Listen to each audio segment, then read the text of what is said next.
Assalamualaikum warahmatullahi wabarakatuh.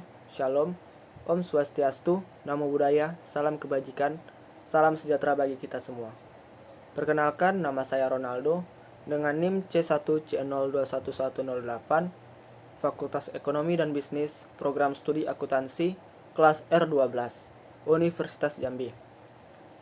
Pada kesempatan kali ini, saya akan mempresentasikan materi mengenai konsep dan dasar hukum pajak penghasilan.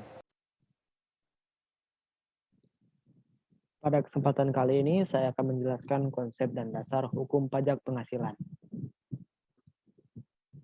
Yang pertama, pengertian pajak penghasilan. Pajak adalah kontribusi wajib kepada negara yang terutang oleh orang pribadi atau badan yang bersifatnya memaksa berdasarkan undang-undang, dengan tidak mendapatkan imbalan secara langsung dan digunakan untuk keperluan negara bagi kemakmuran rakyat.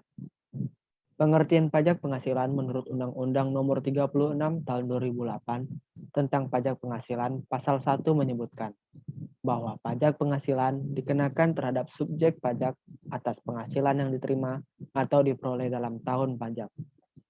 Menurut situs resmi, pajak penghasilan adalah pajak yang dikenakan terhadap subjek pajak atau penghasilan yang diterima atau diperoleh dalam satu tahun pajak.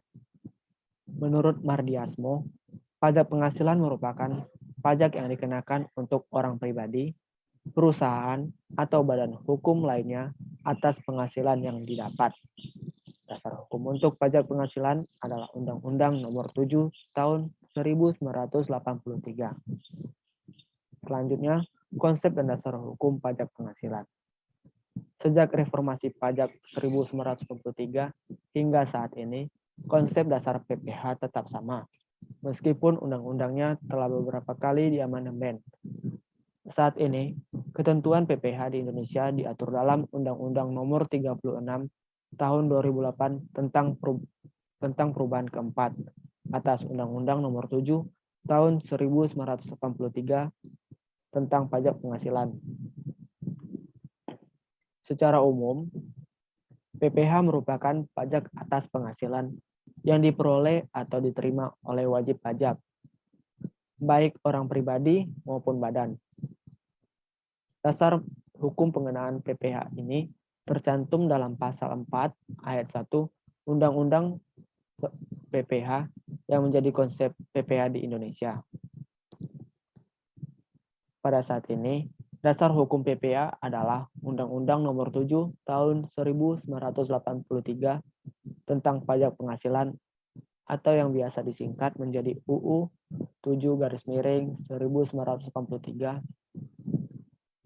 Dalam perkembangannya, Undang-Undang 7-1983 mengalami 4 kali perubahan dan disempurnakan dengan 2 undang-undang lainnya, yakni Undang-Undang Cipta Kerja dan Undang-Undang Harmonisasi Peraturan Perpajakan.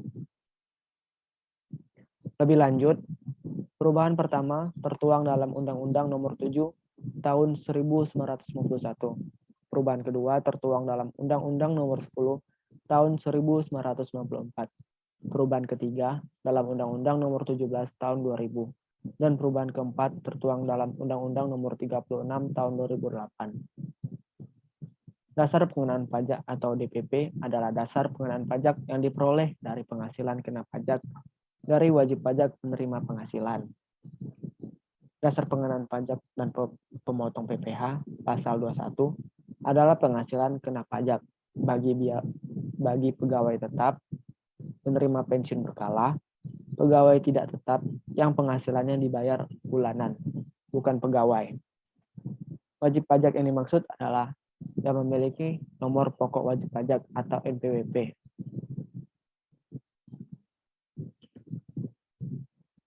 Subjek penghasilan pajak. Subjek pajak penghasilan adalah segala sesuatu yang memiliki potensi untuk memperoleh penghasilan dan menjadi sasaran untuk dikenakan pajak penghasilan. Subjek pajak akan dikenakan pajak apabila penghasilan menerima atau memperoleh penghasilan sesuai dengan peraturan perundangan yang berlaku. Jika subjek pajak telah memenuhi kewajiban pajak secara objektif, maupun subjektif, maka disebut wajib pajak. Wajib pajak adalah orang pribadi atau badan yang menurut ketentuan peraturan perundang-undangan perpajakan ditentukan untuk melakukan kewajiban perpajakan termasuk pemungut pajak dan pemotong pajak tertentu.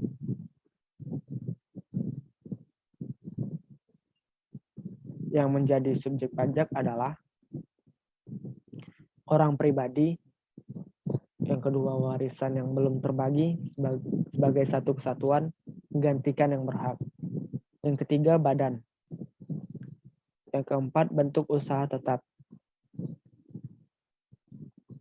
Asas-asas umum yang berlaku atas subjek pajak berpenghasilan, yaitu 1. Asas kebangsaan. Asas kebangsaan yaitu wajib pajak dalam negeri dikenakan pajak penghasilan baik yang diterima atau diperoleh dari Indonesia maupun dari luar Indonesia. Yang kedua, asas sumber, yaitu wajib pajak luar negeri dikenakan pajak hanya atas penghasilan yang berasal dari sumber penghasilan di Indonesia. Yang ketiga, asas domisili, yaitu orang pribadi yang menjadi subjek pajak dalam negeri maupun luar negeri adalah orang pribadi yang bertempat dan berniat tinggal di Indonesia terhitung semenjak kehadirannya di Indonesia selama 183 hari dalam masa 12 bulan dikenakan pajak sebagai subjek pajak dalam negeri. Selanjutnya pengecualian subjek pajak penghasilan. Yang tidak termasuk subjek pajak penghasilan menurut Undang-Undang PPH pasal 2 ayat 3 adalah 1. Badan perwakilan negara asing. Yang kedua, pejabat-pejabat perwakilan diplomatik dan konsulat atau pejabat-pejabat lain dari negeri asing. Yang ketiga, organisasi-organisasi internasional yang ditetapkan dengan keputusan Menteri Keuangan. Yang keempat, pejabat-pejabat perwakilan organisasi internasional yang ditetapkan dengan keputusan Menteri Keuangan dengan syarat bukan warga negara Indonesia. Selanjutnya, objek pajak penghasilan. Penghasilan merupakan objek pajak. Penghasilan sendiri dapat diartikan sebagai setiap tambahan kemampuan ekonomis yang diterima atau diperoleh wajib pajak, baik yang berasal dari Indonesia maupun luar Indonesia. Penghasilan yang termasuk objek pajak menurut pasal 4 ayat 1 Undang-Undang Nomor 17 Tahun 2000 tentang pajak penghasilan adalah sebagai berikut. 1. Penggantian atau imbalan berkenan dengan pekerjaan atau jasa yang diterima atau diperoleh termasuk gaji, upah, tunjangan, honorium, komisi, bonus, gratifikasi, uang pensiun, atau imbalan dalam bentuk lainnya, kecuali ditentukan lain dalam undang-undang ini. Yang kedua, hadiah dari undian atau pekerjaan atau kegiatan, dan penghargaan. Yang ketiga, laba usaha. Yang keempat, keuntungan karena penjualan atau karena pengalian harta. Yang kelima, penerimaan kembali pembayaran pajak yang telah dibebankan sebagai biaya. Yang keenam, bunga termasuk premium, diskonto, dan imbalan karena jaminan pengembalian utang. Yang ketujuh, dividen. Yang kedelapan, royalti. Yang kesembilan, sewa dan penghasilan lain sehubung dengan penggunaan harta. Yang kesepuluh, penerimaan atau perolehan pembayaran berkala. Objek pajak pasal 4 ayat 2 final.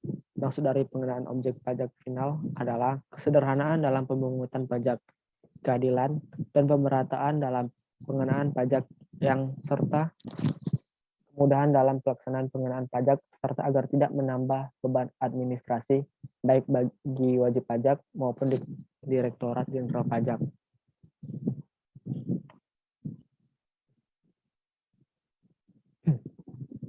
Penghasilan yang pajaknya dikenakan secara final terdiri dari transaksi penjualan efek bursa, yang kedua hadiah undian, yang ketiga bunga deposito, yang keempat penghasilan hak atas tanah dan bangunan oleh wajib pajak, yang keenam penghasilan dan sewa atas tanah atau bangunan orang pribadi, yang ketujuh penghasilan pelayaran dalam negeri, yang kedelapan pelayaran atau penerbangan luar negeri, yang kesembilan penghasilan jasa konstruksi untuk pelaksana. Kesimpulan dari materi yang saya sampaikan adalah pengertian pajak. Penghasilan menurut Undang-Undang Nomor 36 tentang pajak menyebutkan bahwa pajak penghasilan dikenakan terhadap subjek pajak atas penghasilan yang diterima dalam tahun pajak. Yang selanjutnya, dasar hukum PPh saat ini adalah Undang-Undang Nomor 7 Tahun 1983 tentang pajak penghasilan atau yang biasa disingkat Undang UU 7/1983. Dalam perkembangannya, undang-undang ini mengalami 4 kali perubahan dan disempurnakan dengan 2 undang-undang lainnya, yakni Undang-Undang Cipta Kerja dan Undang-Undang Harmonisasi Peraturan Pajak. Subjek pajak penghasilan adalah segala sesuatu yang memiliki potensi untuk memperoleh penghasilan dan menjadi sasaran untuk dikenakan pajak penghasilan. Yang selanjutnya, kesimpulan yang selanjutnya adalah objek pajak pasal 4 ayat 2 final. Maksud dari pengenaan pajak yang bersifat final adalah kesederhanaan dalam pemungutan pajak, keadilan dan pemerataan dalam pengenaan pajaknya, serta kemudahan dalam pelaksanaan pengenaan, serta agar tidak menambah beban administrasi baik bagi wajib pajak maupun Direktorat Jenderal. Sekian materi yang dapat saya sampaikan. Mohon maaf jika ada salah-salah kata. Assalamualaikum warahmatullahi wabarakatuh.